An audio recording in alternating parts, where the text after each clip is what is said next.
हरिपाल नाम के एक महान भागवत हुए हैं। इन्होंने अपने गुरुजनों से पूछा कि भगवत प्राप्ति का सरल उपाय क्या है। तो यह सिद्ध बात है, गृहस्थी में विविध साधनाएं नहीं हो सकती। यम नियम आसन प्राणायाम प्रत्याहार ध्यान धारणा समाधि सब बड़े कठिन, ब्रह्म ज्ञान बड़ा कठिन। अरे गृह कार्य नाना जंजाला तेति दुर्गम शैल विशाला, यही सरावत अति कठिनाई राम कृपा बिनवाय न जाए। घर गृहस्थी के इतने झंझट हैं, इतनी चिंताएं हैं कि वो बैठकर चित्र को परमात्मा में एकाग्र करे कोई बहुत ही कृपा पात्र होगा, साधु का तो ऐसा कर रहा होगा, अन्यथा प्रपंच का चिंतन होता है। तो हरिपाल जी ने पूछा अपने गुरुदेव भगवान से कि इस भगवान की प्राप्ति का गृहस्थ में सहज में उपाय क्या है।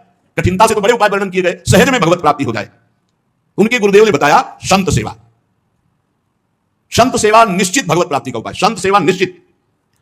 अच्छा, संत बड़े कृपालु, एक संत भगवान को पवा दो बड़ी श्रद्धा से, साधुता का जैसे सेवन किया जाता है।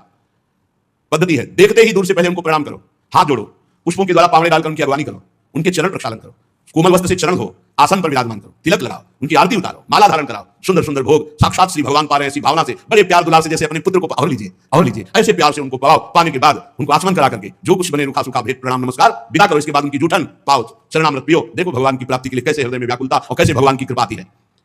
और संतों का स्वभाव, जहां संत मंडली होती है वहां भाई देखो, एक भगत हरिपाल जी है, क्या संत सेवा करते, क्या प्रसाद बनता है भाई। उनकी तो अब पूरी मंडली की मंडली, अब हरिपाल जी की सेवा, वो मंडली अन्य तीर्थों में, अब तीर्थों से जिनकी यात्रा उधर से होती है सब हरिपाल जी के यहाँ। हरिपाल जी बड़े प्रसन्न, धीरे धीरे जो संग्रह किया हुआ अन्न और संपत्ति थी वो तो सब लग गए। हरिपाल जी के यहाँ संतों की भीड़ रोज लगी रहती, जमीन बेच दी, कीमती गहने बेच दिए, सब संतों को पवा दिए। अब ऐसा कुछ नहीं बचा जिसे खरीद के लावे पवावे। तो केती का 1000 लाए बाजार के करज खवाए, हजारों रुपया। ये आज 1000 की तो कोई मात्रा नहीं रहेगी, उस समय हजारों की बड़ी महिमा थी, बड़ी महिमा 1000 रुपए की। 1 रुपया लेके जाओ तो काफी सामग्री लेके आ जाओ दुकान से, ऐसा हमारे साथ 5 किलो नमक मिलता था। सारी संपत्ति साधु सेवा में लगा दी और बाजार से हजारों के कर्जे हो गए। अब कर्जा लेकर के संतों को पवा दिया, अब कोई कर्जा भी ना दे। अब हरिपाल जी दुकान में गए कि पहले 1000 पहले के पड़े तो आपको, अब बाजार में कोई कर्जा नहीं, संपत्ति सब बिक गई। देख लो भगवत प्राप्ति के भाव। घर में कोई ऐसी वस्तु नहीं रही कि बेच के खवा दे। और संत मंडली, कहीं जय द्वारिकाधीश, कहीं जय सियाराम, कहीं हर हर महादेव, अलग अलग संतों की मंडलियां। हरिपाल जी ने विचार किया आप क्या हो, बहुत लंबे तगड़े। विमुख को लेत हरिदास को न दुख देत, आए संत द्वार तिया संग बतराई है। संपत्ति गई, कर्जा हो गया, संत भूखे नहीं जाएंगे चाहे हमें चोरी करना पड़े। तो चोरी कैसी, एक प्रधान रास्ता जंगल में था, तो उस समय अस्त्रों में भाला तलवार तीर धनुष यही थे, तो भाला लेकर के अब चुपचाप बैठे रहते, न रामकृष्ण कोई बोलने वाला, ना गले में कंठी, ना कोई भागवती तिलक, मारते नहीं थे। भाला गले तो लंबे चौड़े विशाल शरीर के थे, तो डर के मारे अपने आप जो है और वो लेकर के संतों को पवाना शुरू किया। छल करी बल कर लीजिए महाकृपिन को दाम, साधुन के मुख बोइए, या ऐसा यारों का, उसका भी कल्याण हो जाएगा, आपका भी मंगल हो जाएगा। साधुन के मुख में अच्छे अच्छे पदार्थ, तो वो धन धन्य हो गया, वो धन जिसका लिया उसका भी धन। लेकिन ये तब, पहले अपनी संपत्ति खर्चा कर डालो, बेईमानी नहीं, बाजार में कर्जा ले लो, जब उसके भी पटाने का रह जाए कि अब नहीं पट सकता और संत आए, तब ये उपाय है। पहले नहीं, पहले साधु अनुराग में दहीश्री लुटाई है, सब खर्चा कर दिया। फिर खेती का 1000 बाजार के कर्ज रखे, वो भी खवा दिया। अब देखा संत वापस न जाए। अब उस मार्ग से जो अगर कोई निकलता, जहां भाला लेके निकलते, अरे राम वहां जोड़ लेते। अभी तो खबर फैल गई कि रामकृष्ण बोल रहे हो तो डाकू चोरी नहीं करता, कंठी तिलक हो तो डाकू चोरी नहीं करता, कौन डाकू ये पता नहीं चलता सब। अब वहां जो निकले जंगल में तो शुरू से ही कोई श्री राम जय राम जय जय राम, कोई राधे राधे, कोई कृष्ण कृष्ण, और उतनी देर के लिए तिलक जरूर लगा लेते। अब समस्या की वैष्णव को लूट नहीं सकते, मुख से नाम निकल जाए उसे लूट नहीं सकते। अब वहां जो निकले सब जैसे भयभीत होकर से ही वहां जय श्री राम राधा राधा कृष्ण कृष्ण हरि हरि, क्योंकि पता डाकू है, भाला लिए मारेगा, चोरी कर लेगा। यद्यपि उन्होंने किसी को मारा नहीं था। अब वहां किसको चोरी कर जो निकले सब वो साधु मंडली आई, बड़ी सत्कार करना है, घर में कोई सामग्री नहीं और चोरी अब हो नहीं सकती, क्योंकि जंगल से जितने निकलते हैं सब कंठी तिलक और नाम जप, भले जिंदगी में धारण करे लेकिन वो रास्ता जब जाएंगे तो जरूर धारण कर लेंगे। देखो भक्त का प्रताप, और पूरे रास्ता नाम कीर्तन सब। हरिपाल जी अपनी पत्नी से कहा तो बड़े भाग्य, इतने संत घर में पधारे, पर भोजन की तो कोई व्यवस्था ना बाजार से हो सकती है, ना हमारे पास कुछ रह गया है। पत्नी ने कहा ये घर में दाना भी नहीं है, कैसे होगा अतिथि सत्कार, सब संत वापस चले जाएंगे भूखे, ये तो बहुत बड़ा अनर्थ हो जाएगा। हरिपाल जी ने कहा देखो उस पड़ोस में मांग के। उनकी पत्नी जिस दरवाजे में जाती है कहती संत आए, शब्द सुनते दरवाजा बंद कर लेते, मांगने आए हैं। पहले कले गए, वापस दिया नहीं, फिर मांगने आए। अब वापस पत्नी आ गई, हरिपाल जी से कहा दाना नहीं मिला है, आपके व्यवहार का ऐसा प्रताप फैल गया है कि देखते ही दरवाजा बंद हो जाता है। हरिपाल जी ने कहा भगवान का सहारा है, उन्हीं का स्मरण करते हैं। और अंदर ही अंदर की देखो, गुरुदेव भगवान ने कहा था साधु सेवा से भगवान की प्राप्ति होती है, तो प्रभु आप मिलो ना मिलो, लेकिन आज संत हमारे यहां से भूखे वापस नहीं जाना चाहिए। प्रभु कोई हमें उपाय नहीं सुनाई दे रहा। तो बैठे कृष्ण रुक्मिणी महल तहां सोच पर्यो, हरिओ मन साधु सेवा तो साहू रूप कियो है। हरिपाल जी की पुकार और भगवान का लीला विहार शुरू। बढ़िया रत्नों से जटित मुकुट, कुंडल, करधनी, बाजूबंद, कंकण सब धारण। रुक्मिणी जी का जय जय अपने हाथ से सब कीमती कीमती हाथ छांट छांट करके पूछी चले कहां, कही है हमारो एक भक्त, कहां प्रभु ये नया नया सब आभूषण दिव्य कीमती श्रृंगार? बोले भगत है आज उसके दर्शन करने जा रहे हैं, दर्शन देने नहीं का, दर्शन कर। तो मैं हूं आऊं? बोले हाँ आओ, क्योंकि हमसे ज्यादा श्रृंगार तो आप धारण करेंगी। आओ आए जहां पूछ लियो है। रुक्मिणी जी ने कहा प्रभु जिन ऐसे महाभागवत के आप दर्शन करने जा रहे हैं मैं भी दर्शन करने बोले बिल्कुल बिल्कुल आज तो हम जरूर ले चलेंगे। और देखो बढ़िया से बढ़िया पूरा श्रृंगार कर लो रुक्मिणी जी ने। और श्रृंगार प्रभु से ज्यादा रुक्मिणी जी का श्रृंगार, वैसे भी पुरुष से ज्यादा श्रृंगार माताओं बहनों का होता है। उन्होंने देखा कि जब इतना महान भगत है कि प्रभु सब कीमती तो और बढ़िया बढ़िया हार और सब प्रभु और रुक्मिणी जी। प्रभु ने कहा एक बात है, कोई भी भगवत चर्चा नहीं करनी, कोई भी भगवत चिन्ह नहीं धारण करना। तो प्रभु ऐसे कैसे भक्त के पास जा रहे हो कि जो भगवत चिन्ह से विरोध करता है, भगवत चर्चा से विरोध करता है? बोले हम जो कहे वो मान लो, रस्ते में कोई भगवत चर्चा, कोई भगवत नाम, कोई भगवत चिन्ह, सब संसारी आभूषण सब। प्रभु कैसा भगत है आपका? बोले बहुत उच्च कोटि का, दर्शन से निहाल हो जाओगे, ऐसे भक्त का कभी दर्शन नहीं हुआ होगा। रुक्मिणी जी तैयार हुई, भगवान तैयार हुए और हरिपाल जी के द्वारे पे आए। अजू मत चले हो जा तो बड़ो उत्पात मधि, को पहुंचावे देवो ले रुपया दियो है, करो समाधान संत मैं लिवाए जाऊं, इन्हें लाई वन मांझ दे की बहुधन जियो है। भगवान स्वयं गए और हरिपाल जी को बुलवाया गांव के बाहर। कहा भाई सुनो, सुनते हैं जंगल में कोई चोर लगता है, हम दोनों सेठ हैं, सेठ टाइम, ये ले स्वर्ण की एक मोहर, हमें पूरा रास्ता पार कर दो।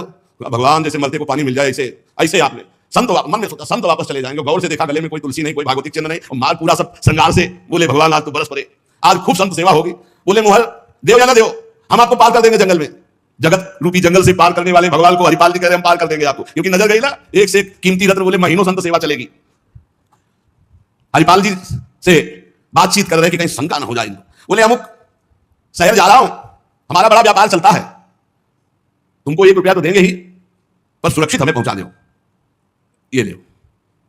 वो दौड़ करके कहा रुको, अपनी पत्नी से कहा 1 रुपया का जाओ, स्वर्ण का है, कुछ जलपान लाओ, संतों को पाओ, भोजन की व्यवस्था रास्ते में हम कर लेंगे, बाल भोग कराओ, संतों का समाधान बाल भोग कराओ। राजभोग की व्यवस्था में विशेष से टाइम है, बड़े भोले हैं, बड़े प्रसन्न हुए, मानो प्राणों का संचार आ गया संत सेवा में। रुक्मिणी जी ये रहस्य नहीं समझ पा रहे कि कह रहे जंगल पार कर देते, कह रहे हमको डर लग रहा है कि कोई हमें लूट न ले, जंगल हो, 1 रुपया दिया उसको, स्वर्ण का कि भाई पाल। तो रुक्मिणी जी ने कहा कि प्रभु किसी की रक्षा की, भगवान ने कहा था प्रश्न कोई करना नहीं है। अरे कौमुदी की गदा सुदर्शन चक्र सब एक आदमी का सहारा आप ले। रुक्मिणी जी ने प्रभु आप काम कहा था, बातें करो व्यापार की, इधर सुदर्शन चक्र के लिए कौमुदी की गदा, व्यापार, रुपया पैसा हार हीरा जवाहरात इनकी बातें करो। गौर से फिर देखा कि कहीं कोई भागवतिक लक्षण देखे जो निहारी, माला तिलक ना सदाचार, बड़े खुश हुए। होएंगे भंडार जो पे धन ही तो लायो है, जब इतना पहनावा है तो खजाना इनके होगा, लूटने में कोई दोष नहीं है, कोई भागवतिक चिन्ह नहीं और कोई भगवत चर्चा नहीं, पूरे संसारी हैं, और ये छीन करके हम संत भोजन कराएंगे तो इनका भी मंगल हो जाएगा।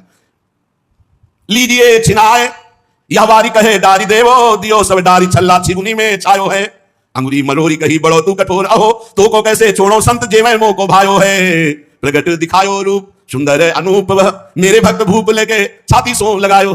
रास्ते में लेके चले, चरणों से लेकर ऊपर तक भगवान को देखते हो, फिर रुक्मिणी जी को देखते, कोई भागवतिक चिन्ह नहीं, कोई भागवतिक चर्चा नहीं, महीनों की संत सेवा। और जो इतना पहले है तो उनके पास भाला लेके चली रहे थे रक्षा के लिए, आगे आए, उतारो अपना चला फैलाए, उतारो सब बीच रास्ते।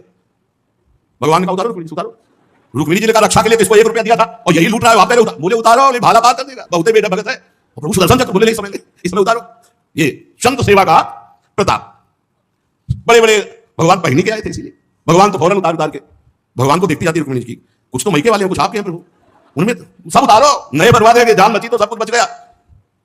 प्रभु भगत के दर्शन कराने थे, लुटवाने तो बोले यही तो है, यही है जिसके दर्शन करा ले आए थे। अब तो भगवान सब करधनी मुकुट सब उतार के रख दिए। हरिपाल जी की दृष्टि गई कि रुक्मिणी जी सब तो उतार दिए, एक अंगूठी जो भगवान ने पहनाई थी वो नहीं उतारने की। अरे लाओ, इतने में कितने संत भोजन पाएंगे, ऐसे प्रकट बोले इतने में कितने संतों का भोजन होगा। अंगूठी पकड़ के रुक्मिणी जी नाराज, भगवान चुप रहो, जैसा कहे वैसा कर दो, हम थोड़ी बुला ले, तुम कहती थी कि भगत दर्शन करेंगे, तुम करो दर्शन भगत के, हम कहा होता और आपको फिर बुला के लाए होते तो ये होता कि प्रभु आप ले आप ही तो उत्साह करके आई हो। रुक्मिणी जी उतार नहीं रही थी तो हरिपाल जी ने अंगुली पकड़ी, ऐसे मरोड़ के धीरे से अंगूठी उतारी, इतने संतों का इसमें पेट भरेगा, भोजन होगा। भगवान जब देखा कि रुक्मिणी जी बहुत असंतुष्ट हो रही है तो भगवान ने कहा जिसके दर्शन करने के लिए हम ला रहे थे ना, ये वही भक्त है, ये वही भक्त है जिसने अपना सर्वस्व लुटा दिया है, कुछ नहीं आज खाने को, मैं इसी के लिए लुटने के लिए। अब हरिपाल जी का बाला रख गया, जब लौट के देखा तो अनंत सौंदर्य माधुर्य भगवान चतुर्भुज द्वारिकाधीश महामहिम महालक्ष्मी स्वरूपा श्री रुक्मिणी चरणों में प्रभु प्रभु प्रभु गलती हो गई, हमारे कटु वचन, हमारा भाला उठाना, प्रभु आप जानते हो हमारे घर में संत मंडली बैठी है, इतना कर्जा हो गया कि हमको कोई कर्जे में नहीं देता, पड़ोस से उधार मांगे तो कोई नहीं देता, और कुछ संपत्ति रहने गई और संत भूखे न जाए प्रभु, इसलिए भगवान ने छाती से लगा दिया। भगवान ने हरिपाल जी को छाती से लगाया और कहा तुम सर्वश्रेष्ठ मेरे प्राण प्यारे भक्त हो। हरिपाल जी भगवान से कहे कि प्रभु जैसे हमें संत प्राण प्यारे हैं उनसे अधिक आप प्राण प्यारे हो, प्रभु मैं कैसे लूं? तो भगवान ने कहा देखो हम लाई ये लक्ष्मी ले जाओ, ये महालक्ष्मी के श्रीअंग के आभूषण है, ये कुल परंपरागत बढ़ेंगे, कभी घटेंगे नहीं, बेच कर सब कर्जा निपटाओ। और रोज लाखों संतों को पवाओ, अब ऐश्वर्य घटने वाला नहीं है। भगवान से कहा प्रभु ये घटना किसी से मत कहना, नहीं तो सब भक्त जो है यही कहेंगे कि इतना दुलार भगवान को किया जाता है, भक्त जब कहते हो ये भाला दिखा के लूट लिया। तो भगवान ने कहा डरो मत, ये चर्चा अगर कोई सुनेगा भी तो तुम्हें आदर्श मानकर संत सेवा करके मेरी प्राप्ति का उपाय सोचेगा, ना कि तुम्हें दोष दर्शन करेगा। भगवान के दर्शन के पश्चात हरिपाल जी ने कहा प्रभु जब आए गए हो तो लगे हाथ भंडारे पाके जाओ। तो बोले जरूर, जहां हमारे संत पाते वही हम प्रकट। सब संतों को भगवत साक्षात्कार कराया, साक्षात द्वारिकाधीश रुक्मिणी जी के सब संतों ने दर्शन किए, भोग बना। संत जन तब पाए जब भगवंत पहले पाए, फिर उनका उच्छिष्ट संत और उनका भगवंत और संत का उच्छिष्ट जब हरिपाल जी। ये परमानंद मनुष्य जीवन का साधु सेवा से प्राप्त होता है। जब कभी साधु सेवा का संयोग बने तो नाच पड़ो। हमें आज जीवन का परम लाभ मिला है कि हमारा धन, हमारा अन्न, हमारा शरीर, हमारा जीवन साधु सेवा में आएगा। ये साधु सेवा निश्चित भगवत प्राप्ति करा देती, निश्चित।